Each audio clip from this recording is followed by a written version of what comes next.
Hello beautiful soul! Welcome back to my channel. This is my Chang Ame from Japan, Kabayan Gemini. This reading is for you. Maraming salamat muna sa aking mga subscriber nyo, subscriber crossbuster, at mga bagong pasok dyan. Welcome na welcome po sa bahay ni Ate Aimee. Maraming salamat din sa nakakataba ng pusong nyo mga comments. Halos lahat kayo is resonance. Keep comment lang mga kabayan ng iyong energy is na iwan dyan. Pati pangalan nyo binabasok mo. Kuha ko lang yung energy. Makaresonate na kayo sa ating reading. Maraming salamat din pala sa mga nagpa-personal reading. Kung gusto nyo po na energy nyo lang talaga ang makuha natin. For personal reading po, nasa baba po ng video to how to contact me. Yan. And this is a general reading, Gemini. Kuhanin mo lang ang sayo at itapon ang hindi naman para sa iyo. Maaring ito isa vice versa, maaring energy mo, energy ng person mo, o energy ng malapit sa post mo. Use your own intuition, lawakan po natin ang ating isipan, ha? Okay? Maaring nangyayari o mangyayari pa lang ito sa inyo. This is not your personal reading, papaalala ko ng paulit-ulit iyan. You need to take it action and may gusto kang gawin a new project, a new job, a new work, business, pero natatakot ka to crossroad, dito, no? Kailangan mo magkaroon ng clear mind, use your head when making a decision, no? Kailangan mo mapunla uli, no? Kaso natatakot ka, may mga sitwasyon ka na hindi mo kayang harapin. Pero pagod ka na sa nakita ko dito. No, may mga ideas naman ako nakikita na gusto mong gawin, pero natatakot ka. Hindi mo kayang harapin itong sitwasyon. No? Para kay Gemini this week,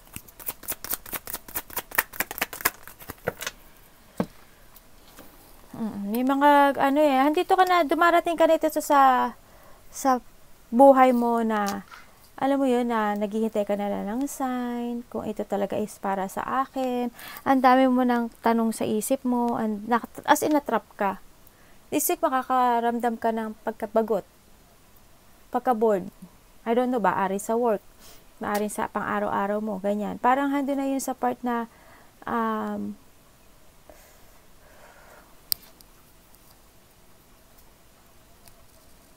parang ayaw, I don't know why, pero hando sa nakita ko yung lungkot. Parang, may pinagsisisihan ka ba? Parang ayaw mo nang, too much responsibilities o too much na pag-iisip ang nakikita ko sa iyo. No? Sobra-sobra na yung mga pag-iisip mo sa kabiguan, baka mabigo ako. Yan, waiting ng sign, on and off action, trap, stuck, maraming tanong sa isip, maraming parang gustong pagsisihan o baka magsisi pag nag-move ako. At tagal mo nang iniisip to pero wala no? Maaring may mga nangyari din in the past. No? Tingnan natin. May mga regret ako nakikita. Puro may mga sitwasyon ka na hindi mo agad magawa. Alam mo yun? Puro pagpapaliban. Puro nadidelay. Kaya inaano mo na lang, lungkot na lang. Isip. Yan. May mga nagawang hindi tama.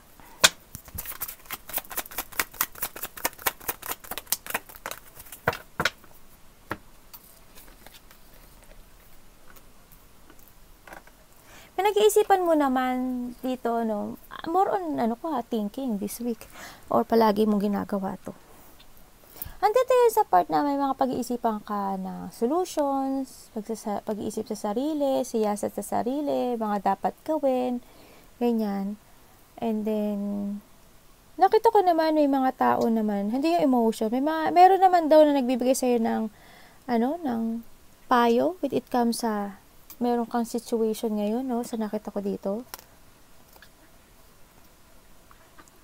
Diba dito, kasalan, no?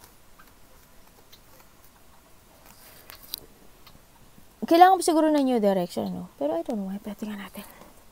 May pinag-iisipan ka na alisin o baguhin.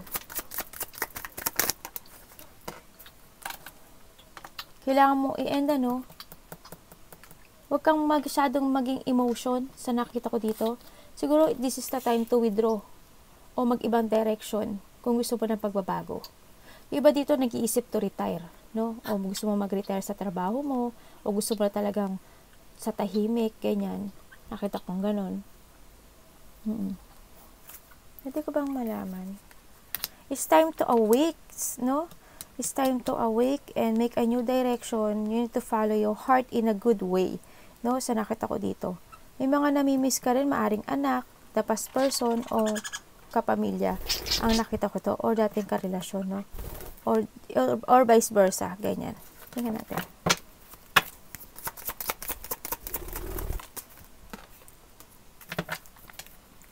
Oh, marami naman nagbibigay siya ng payo. Alam mo, tiwala lang sa Diyos, saka tiwala lang sa sarili, oh. Kailangan mong transformation dito. May mga mangyayaring hindi mo asahan. Unexpected change ang mangyayari sa iyo ngayon, this week. May mga magaganap na mangyayari. Maaring may wish ka na inaasam, maaring may maganap. Isa doon. May nag-open sa yung door, no? May door na nag-open sa iyo. Yun na nga lang is didesisyonan mo ito. Kung didesisyonan mo, may mag-open na door para sa iyo. May mga unexpected change ako nakita.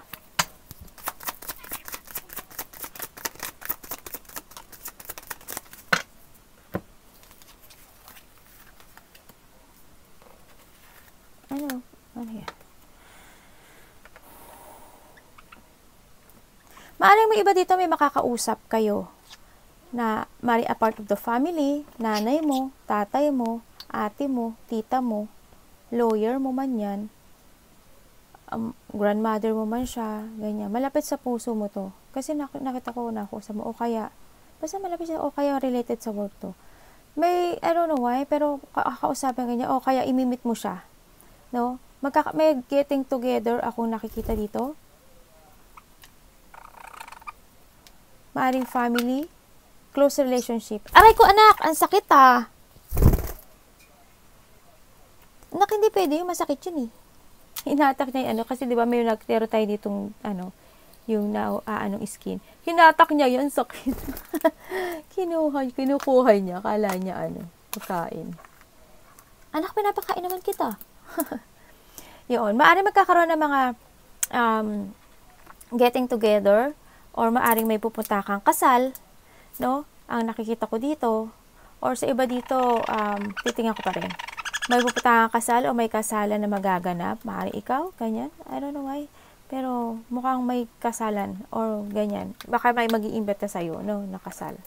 Or birthday man yan or something celebration ang nakikita ko dito. Tingnan ko. Nasaan na yung natin, Wala?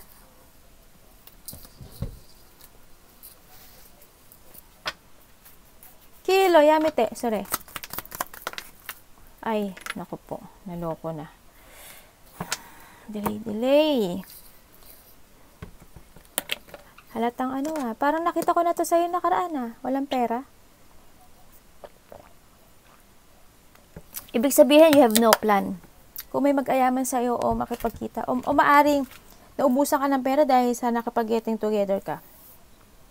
O kaya naman may kikitain ka o pupuntahan ka isang celebration o getting together pero wala ka naman pera. Kaya you have no plan. Para magkakaroon ka ng anxiety, frustration, and you feel incomplete. Alam mo, ang tao kasi talaga pag walang pera, you feel incomplete, Sa nakita ko kumbaga meron ka mga ipinunla na walang naging resulta o wala pang magiging resulta dito sa nakita ko, no? Kung ikaw is magbabago ng trabaho o business man yan o creation o developing skills, wala pa ako nakikita na changes doon sa part na yun, no? Sa nakita ko dito, no? Yung iba dito talaga is heartbroken, no? Kasi wala achievement, no? Sa nakita ko dito, naging mukhang walang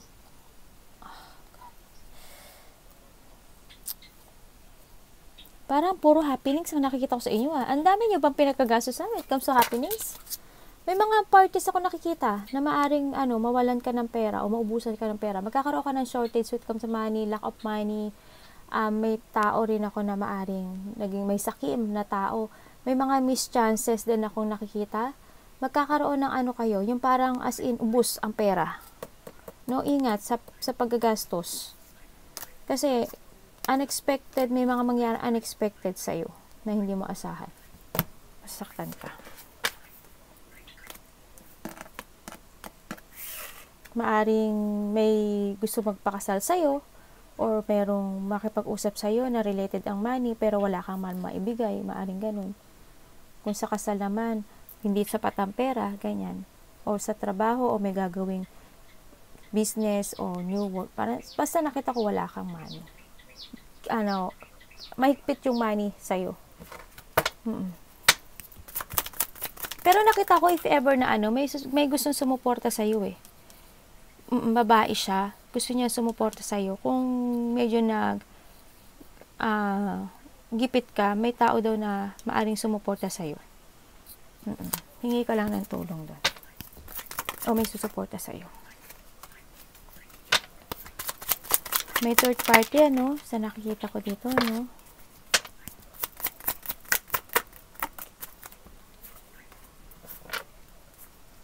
Alam niya.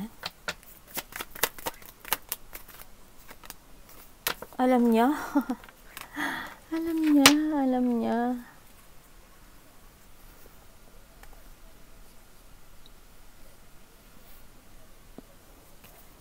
Ano mo pwede ko malaman sa Nine of Cups? Okay. Ay! Sabihin, may dalawang energy nga dito, no? Pero sabi ko naman, tinanong ko kung alam mo to eh. Alam mo naman. Sabi mo, meron dito dalawa family o dalawa karelasyon. Pero alam mo, ang tagal mo na nito oh. Ang tagal mo na to. Alam, siguro, sa iba. O iba, hindi mo alam, meron siyang iba. Ikaw or siya. No, sa nakita ko dito. Dalawa pamilya niya, oh. Diyos ko, kitang kita. Pero sa dalawang yun, give effort siya dito. O ikaw, no. Yan, binibigay niya ang lahat. Pero tinatanggap mo eh. Hindi nagkakaroon ka ng mga deep wound, Deep wound, yan. Parang you want to fight pa rin itong sitwasyon na to kahit alam mo na meron na. Ang tagal mo na itong nararanasan, pinagdadaanan. Siguro you need to move on. Baka yan yung nagiging pabigat sa'yo. Kung ano man sitwasyon yan, relasyon, family, ano man yan. Baka yan nagiging blockage para magkaroon ng magandang will yung mo. Tamo nagbaliktaran. Nagiging ka ngayon ang gulo ng utak mo, naghihintay ka ng liwanag sa'yo. Andito ka ngayon sa hindi ka makapag-desisyon, Parang, struggle ka rin sa pera. Imbalance, naguguluhan. Overcommitment ka sa mga kabiguan mo, sa mga hindi magandang nangyayari sa'yo. Poor of resources ka sa management mo. Tapos talagang, yung lungkot at hirap mo ngayon when it comes to a financial and kung ano man yung pinagdadaanan mo, overextending ka. Tuloy-tuloy. Nakahang ka kasi wala kang ginagawa sa'yo. Siguro kailangan mo i-release yung sarili mo dito. Huwag kang maghintay ng enlightenment. Iba dito may hinihintay na katotohanan, revelation, man yan. Yun, kailangan mo siguro i-accept na. Kailangan mo magplano ng bago, sa nakita ko dito. Jump to your fashion o yung mga gusto mong gawin. Kailangan, magkaroon ka ng pananaw sa kinabukasan na you will succeed. Medyo magpahinga-pahinga rin tayo, sa nakita ko dito, kung ikaw isa, kailangan mo ng mental peace. Okay, mga biglaang mangyayari na hindi mo aasahan na may makikipag-usap sa'yo o magkakaroon ng mga problema sa pera. Ano pong dapat ko malaman dyan?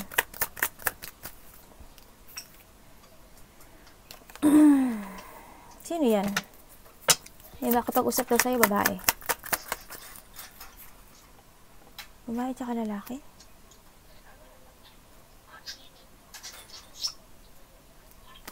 May bigla daw na makikipag-usap sa'yo o bigla ka makakatanggap ng message to someone. Kasi ang dami yung energy, siyempre hindi ko alam kung I don't know why, pero parang makipag-collaborate sa'yo. Hindi ko alam kung bagong trabaho ito. Kasi nagkakaroon ka ng, maaring gano'n sa iba.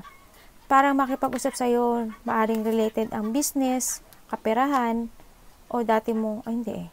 Basta meron ako nakikita. Tapos may bigla rin mangyayari sa iyo na related ang money. Yan. Ingat lang, no? Sakit ako dito.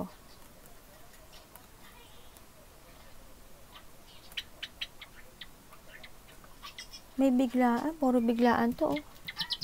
Huwag ka magsayang ng oras, no? Pwede ko bang malaman si ano yan? Hinugot na.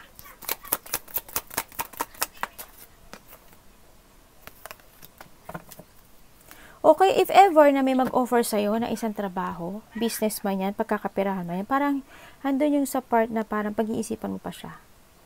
Hindi ka sigurado sa gagawin mo. Hindi ka makapag-decide ka agad. Para maghihintay ka muna ng sign. Ganun nakita ko. Maghihintay, maybe opportunity or a gift ito, no? O kaya love, yan. Basta may mga biglaang mangyayari. Maaring makareceive ka ng text, problema sa pera, opportunity na pag-iisipan mo, ganyan. Yun yung nakita ko sa'yo.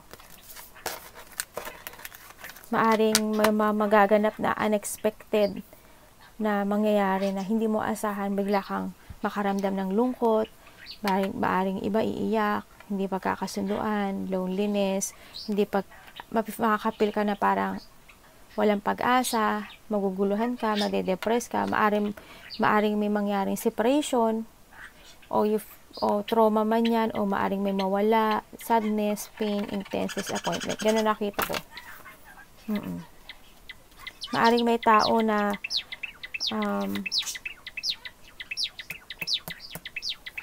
ganun nakita ko. Problema mo talaga, money, ano? This week din, makakaramdam ka ng sakit ng ulo, paa, tsaka loneliness, lungkot talaga, as in, sana walang may sakit sa inyo, sana hindi ka magkasakit. May nakita akong may taong may sakit. Oh God, sobra. Grabe yung sinasuffer nyo ngayon, no? More on emotions, more on takot, to cross road, yan, more on, I don't know kung may nag-backstab sa inyo. Sa nakita ko dito, may takot ka mararamdaman. Pwede ko bang malaman yan? Ginago ka ba? May nanggago ba sa inyo? Oh my God. Mananakawan ka. As in, wala kang pera, no? Yan. As in, baka manakawan ka, no? Or mawalan na yung ipon mo. Nakita ko dito.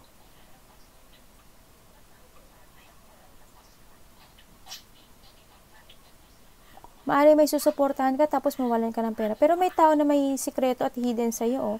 Baka yun yung nagbigay sa'yo ng hignapis, ano? Ganyan. Itong tao na to. Baka kasi nakita ko mga pagsisinungaling dito, eh. Hidden and sinungaling, eh. Tapos, ikaw yung magsasuffer. Ingat tayo, no? Losing something valuable ang nakita ko dito. Yan. Ingat-ingat. Ang dami mong pagdadaanan, ah. May mga babacksap sa'yo, ha? Ingat lang. Use your own intuition. Lawakan mo isipan mo, ha? Listen to your inner voice. Yung instinct mo. Huwag kang mag-focus sa nangyari na sa nakaraan. No?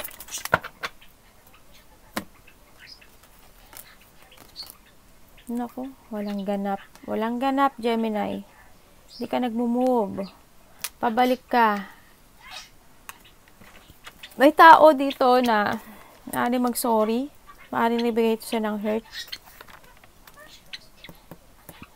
I don't know why. A part of the family? Karelasyon? Ganyan. Maaring may babalik. Ako nakikita. Or babalik ka sa nakaraan.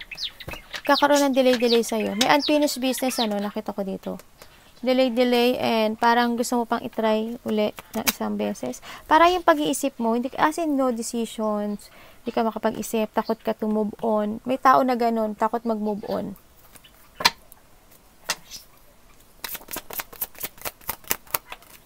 Naku, puro baliktad. Nagkakaroon ng moody, ano? May tao na bitter. Tao na may masama ang masama, may galit? May galit ba to? Wala siyang pakialam. Tao na hindi mapagkakatiwalaan to ha. May tao na maaring bumalik or ikaw, hindi siya pwedeng pagkatiwalaan. Parang, I don't know, baka boyfriend mo to? Parang ginagawa naman niya ang lahat, pero hindi ko nakikita sa kanya yung, na pwede siyang pagkatiwalaan. Hindi siya pwedeng asahan eh, no? When it comes sa'yo, kung tutuusin, kaya mo lahat eh. Kailangan mo mag-awakening sa mga problema mo, no? Kailangan mo magkaroon ng decision para maging masaya ka na. Lakas ang loob lang, Isipin mo yung sarili mo, yung family mo, no? Sa nakita ko dito. Wala akong movement eh, puro delay. Wala kang mapuntahan sa ngayon, no? Mental trap. Nawalan ka na ng pag-asa eh. Gusto mo ng magic? Hindi darating yan sa'yo agad. Kung hindi ka mag-move on. Kung hindi ka kikilos. Tingnan ko nga to. Hindi maaalis yung pagod mo. Pag-iisip mo.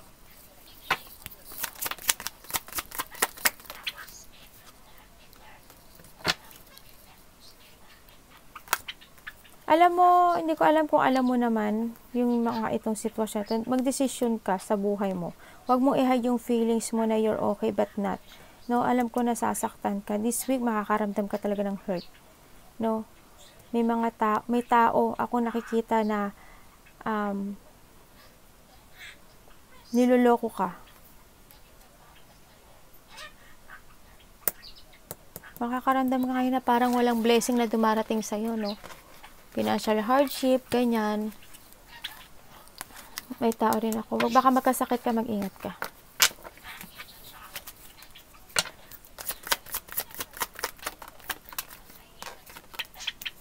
May kanya beginning, It's a time na kailangan mong mag-growth, no? May kanya beginning, leap of faith, growth, and nakita ko iba dito magiging busy kayo this week, magpapaka-busy. O may hinihintay kayo, iba. Pwede ko ba malaman yan?